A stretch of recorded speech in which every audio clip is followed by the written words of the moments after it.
This week on The Hustle, college football playoffs. Who's in, who's out? Let's talk hockey, East versus West. And be sure to stay tuned for a social media roller coaster and your top Hustle plays. All this and more on The Hustle. A turnaround for the ages.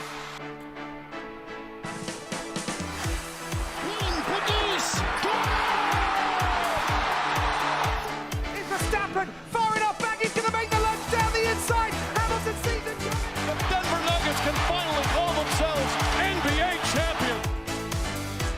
Texas Rangers win the World Series.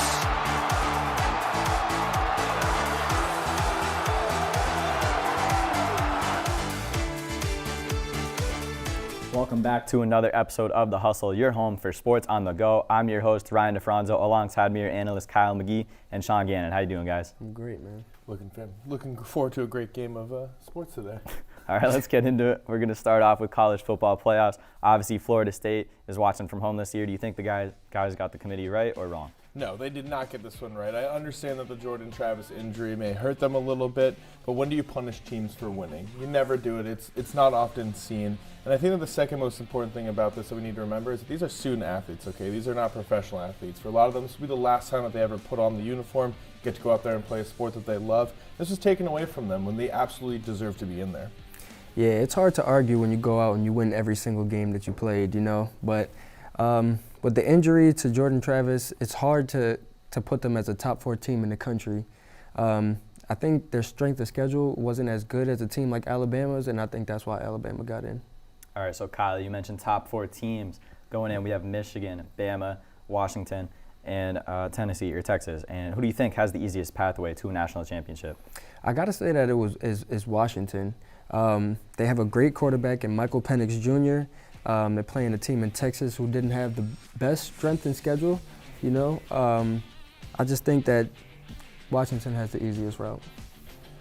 I'm looking at the Alabama Crimson Tide. They're coming off of this massive win against the Georgia Bulldogs. They're facing a Michigan team that's offense has struggled, including J.J. McCarthy only has 1 passing touchdown the last 5 games. Michigan's played teams like Michigan State, Indiana, Minnesota, and they just played Iowa in the Big Ten National Championship. I think this is Alabama's game to lose more than anything. If Blake Corum isn't scoring 2 touchdowns for Michigan, it's Alabama's game 100%. All right, so Sean, you mentioned a lot of good team names in that statement there. Moving next year, we have the 12-team playoff. Are you a fan of that, or you like the 4-team? I'm loving the 12-team playoff. I wish this could happen right now. We'd see guys like Ole Miss, Liberty, Ohio State, Missouri in there. It adds competition. It adds more games to the season, allows these athletes to showcase their talents and what they can do. Most importantly, though, it allows the ability for fans to continue watching a sport that they love. Who doesn't love watching more football, especially when there's a lot more on the line for these guys? Yeah, right. Like you said, it's all about the fans, So who wouldn't want to watch more, It gives a chance for more of the Cinderella story that everybody likes, so I think that's a great idea. All right, now moving on to the best players in the nation. Bo Nix, Jaden Daniels, Marvin Harrison Jr., and Michael Penix Jr. Who's taking home that Heisman Trophy this year? I got to say Jaden Daniels. The LSU offense had 46.4 points per game, and Jaden Daniels was the key component to that. He has over 12,000 passing yards in his career and 3,000 rushing yards in his career. I think it was time for him to get that Heisman Trophy. I couldn't agree with you more. I'm looking at this one, and the big problem is that with Bo Nix and Michael Penix Jr.'s great seasons, respect what they did. It's just they did not run the ball as efficiently as Jaden Daniels. They did hit 300 yards. Jaden Daniels hit over 1,000 this season, threw for 40 touchdowns, only 4 interceptions on the year. What we've seen from guys like Lamar Jackson, Cam Newton, Tim Tebow, the running quarterback is so important. They oftentimes win the Heisman. He deserves to win it right there. All right, so now taking a leap from the college playoffs to the NFL, we're talking Niners. Are they for real or are they frauds? They're for real. Are you kidding me? That entire defense goes out. They absolutely dominate the Philadelphia Eagles. 298 yards average. That's 5th in the league. Only 2nd against the rush, 2nd in total points allowed, and 8th in sacks. Brock Purdy's playing like an MVP over the last few games. 2 games with over 80% of his passes completed. The entire NFL is on notice right now for this 49ers team. Yeah, I couldn't agree more. They got Brock Purdy playing at an MVP level. They got a stunning defense, and I was really impressed with that Eagles win going into their home turf and, being able to handle them like they did, I'm really impressed. I think they're for real. All right, so looking at the other side of that, we look at the coaching. Who's out the door next season for coaches? I got to go with the Washington Commanders. Ron Rivera, a lot of turmoil, a lot of things going on in that program. Guys asking for trades, 4-game losing streak, with 2 blowouts in there. It's a little rough, and I think they'll look to go in a different direction next year. I'm looking at the NFC as well, but I'm going to head up north. I'm looking at Matt Eberflus for the Chicago Bears, a 7-22 record over the last 2 seasons. They've only won 1 game in the NFC North, coming up against the Minnesota Vikings on Monday Night Football. Their GM Brian Poole said they're going to hold on to this division and never give it up, but they haven't held on to it once.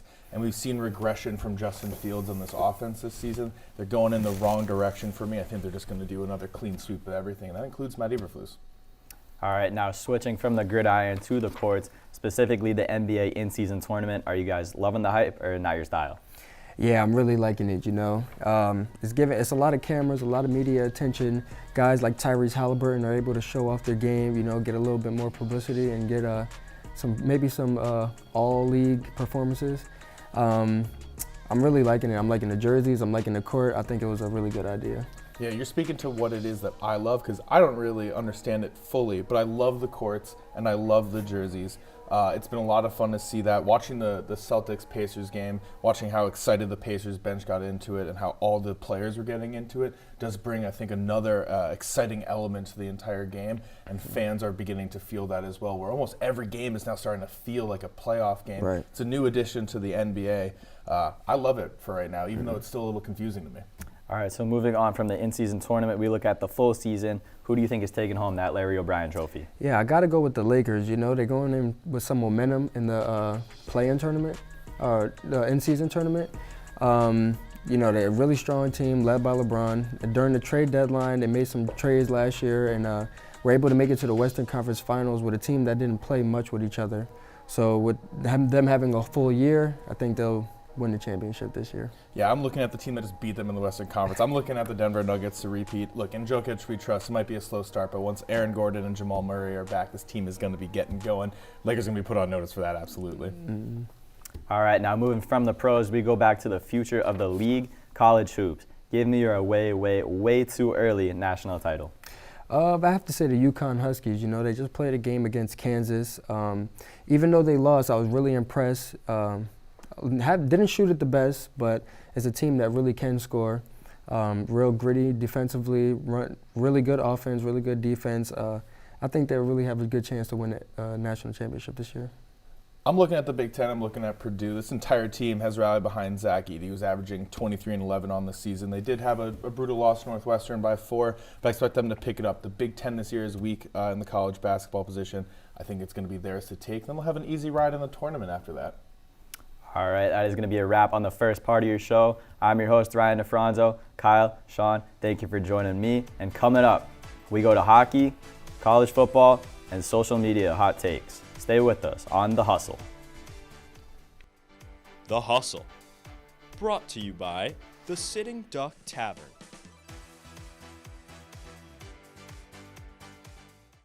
Welcome back to The Hustle, your home for sports on the go. I'm Ryan DeFranzo, and joining me on set is The Hustle's very own NHL analyst, Cameron McLaren. Cam, how are you? I'm doing great, Ryan. Ready to talk some hockey.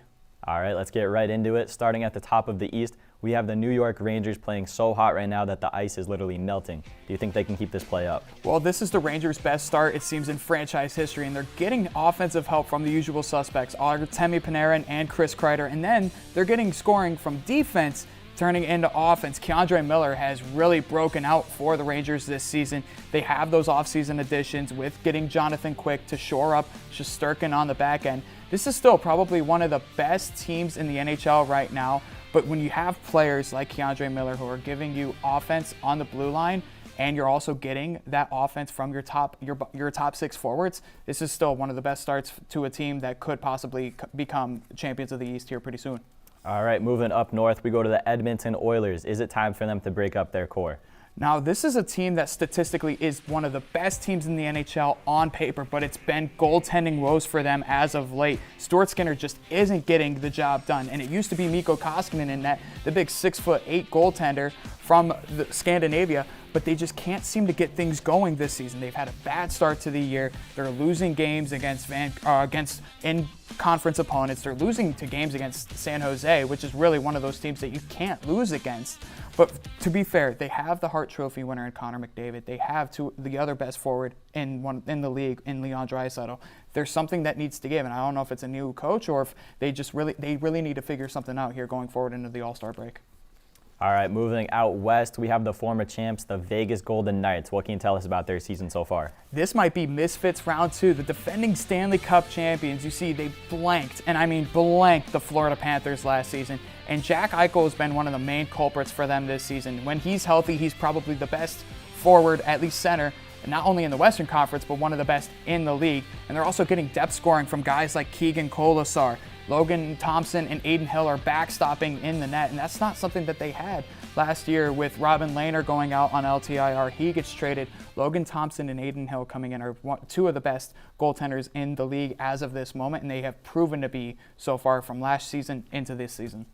All right, going across the country, we look at the top teams in the East: Bees, Canes, Wings, and Devils. What's going on there? Yeah, this is a lot of parity in the East, and this is probably one of the reasons why a Stanley Cup champion hasn't come out of the East in recent memory. I mean, the only one I could think of is the Washington Capitals when a Western Conference that was not as good as it is now.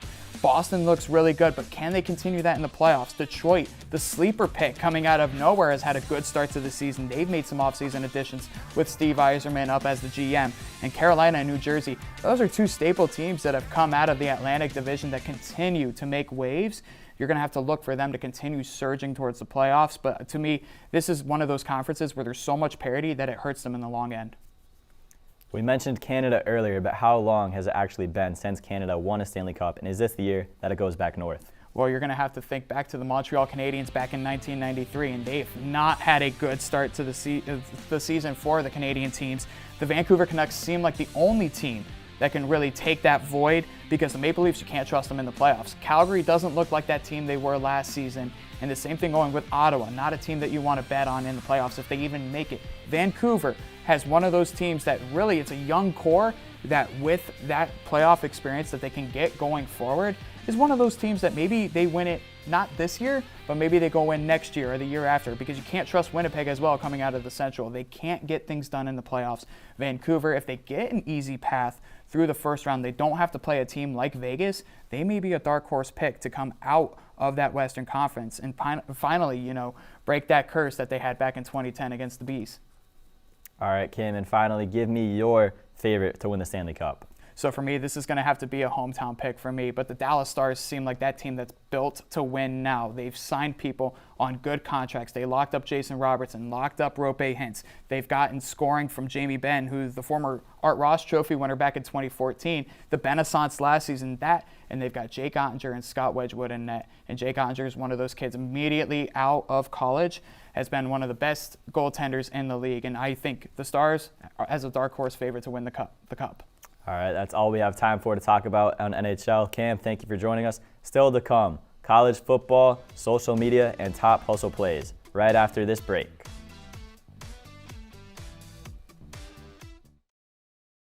Welcome back to The Hustle, your home for sports on the go. I'm Ryan DeFranzo. That's Sean the Gandalf Gannon. How you doing, Sean? Doing great. Looking to get into some of these social media takes we got here. All right, let's get into it, shall we? Starting up, we have FSU. And I'm not going to lie to you, FSU is not going to lose a game this season, whether they have Jordan Travis or not, and they should be in this playoff. Yeah, this was right before the ACC championship game, and absolutely under no circumstance should they purposely go out there and lose this game. It's not what any team does, it's not what any competitor does, it's not what any athlete does. Brandon Walker tweeting this. I can't believe he actually said it. Look, they're a competition-based team. Their goal is to win a national championship. Their goal is to win the ACC championship, to win every single game. They're not going to stop now just because their quarterback's injured.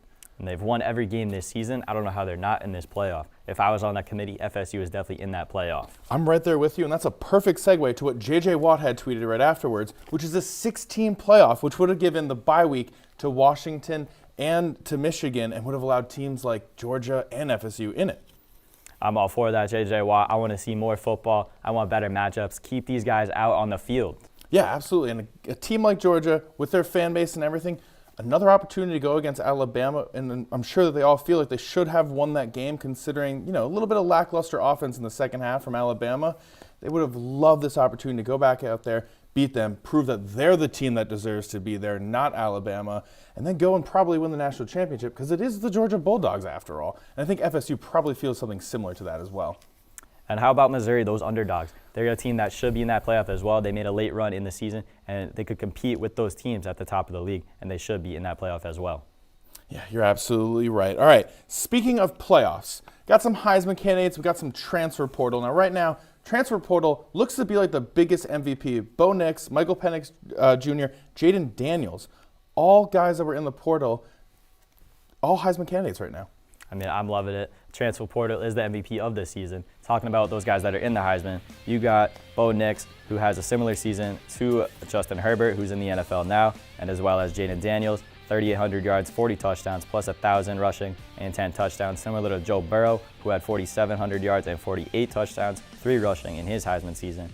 And Marvin Harrison Jr., similar numbers to another guy in the NFL, Devonta Smith, 67 catches, 200 yards, 15 touchdowns, compared to Devonta Smith's 117 catches, 1,800 yards, and 23 touchdowns in his Heisman season. Yeah, I absolutely love it. I think the only downside maybe to the transfer portal is that so many people might now begin to join in there. We're seeing all the quarterbacks find success. I wouldn't be surprised if we have a ton more quarterbacks jump into this year. Maybe even a handful of wide receivers. This is going to be a new opportunity maybe after seeing these guys go off on the Heisman for coaches to go out there and say, I want this guy. I'm going to do my best to try to recruit him, get him onto my program instead, and show him how we can bring him to be the best possible player that he can be.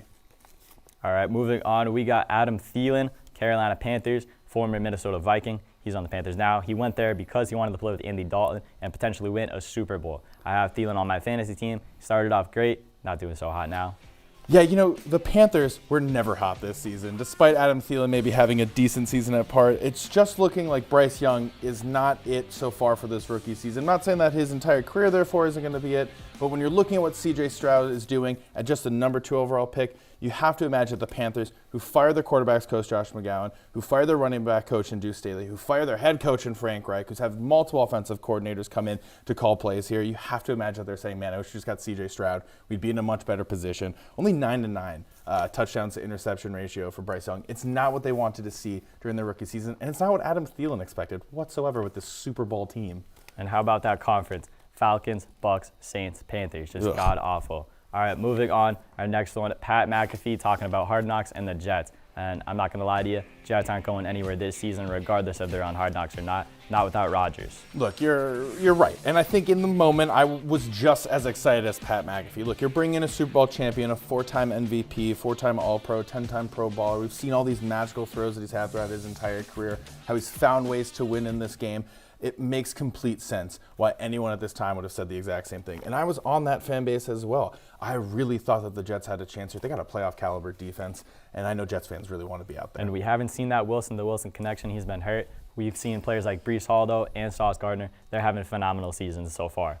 All right, moving on, we got the Eagles-Niners, the birth of Big Dom. He changed the course of that game, and Niners ended up smashing the Eagles. Yeah, it was an absolute blowout win for the 49ers. And I got to admit, this tweet was just wrong on all accounts. I think that they're not thinking about what they have defensively with Javon Hargrave, Chase Young, Nick Bosa, and then offensively, and Christian McCaffrey, Trent Williams, Brock Purdy, Brandon Ayuk. The list goes on and on and on. The 49ers are the best team in football. I know it's Philadelphia. That's a tough place to play. You're telling me Kyle Shanahan and this team can't get it going?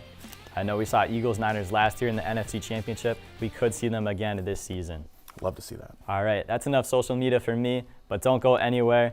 We got more right after this. Coming up on The Hustle.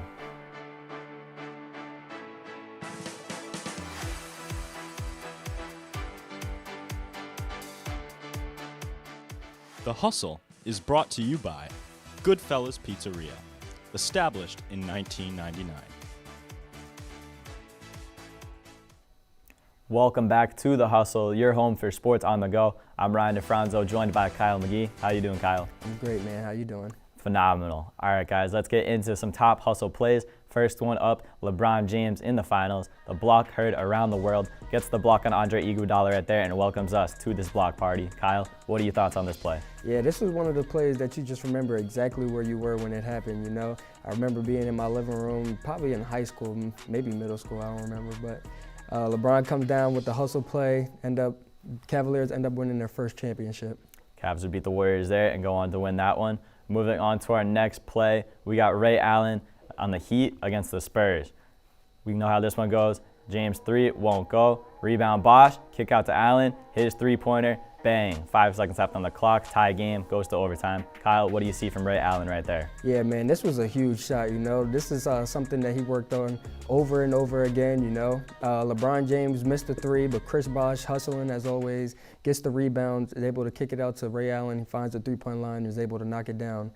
This was game 6. So they were actually able to go into overtime, win the game, and then end up winning in 7. So when you have the ball in your hands and you take that last shot, what's going through your head in that moment? Well, you can't be nervous, man. It's the same as every other shot, you know. He worked on it a million times, and your confidence builds through repetition. So he worked on that so much that it probably wasn't even a big deal to him. All right, moving to our last play, we got the Patriots, the Seahawks. It's the Super Bowl. We know how this one ends. Malcolm Butler intercepted at the goal line. Patriots win their 4th title at that time. What do you like from Malcolm Butler at that play? Man, Malcolm Butler, man, that was the biggest play and probably one of the biggest plays in Patriots history. You know, they ended up winning the Super Bowl. I know everybody thought that Marshawn Lynch was going to get the ball. They ended up deciding to do a pass play for whatever reason. Malcolm Butler ends up getting an interception. That's why you can't go pass and on the goal line, you know what I'm saying? If you're the Seahawks head coach, Pete Carroll, what are you thinking in that moment, like looking over the play sheet? Why are you going pass instead of Marshawn Lynch on that play? Well, if I was the coach, I would have went run. So I'm not really sure what Pete Carroll was thinking at the moment. Ended up being a mistake. You know, Seahawks end up not winning the Super Bowl because of it. I think if Marshawn Lynch gets the ball there, he's able to run it in. What was it, first down, right? Yeah, so I think he would have been able to run it in. All right, thank you, Kyle. That's going to wrap up the top hustle plays and the hustle. Thank you for watching.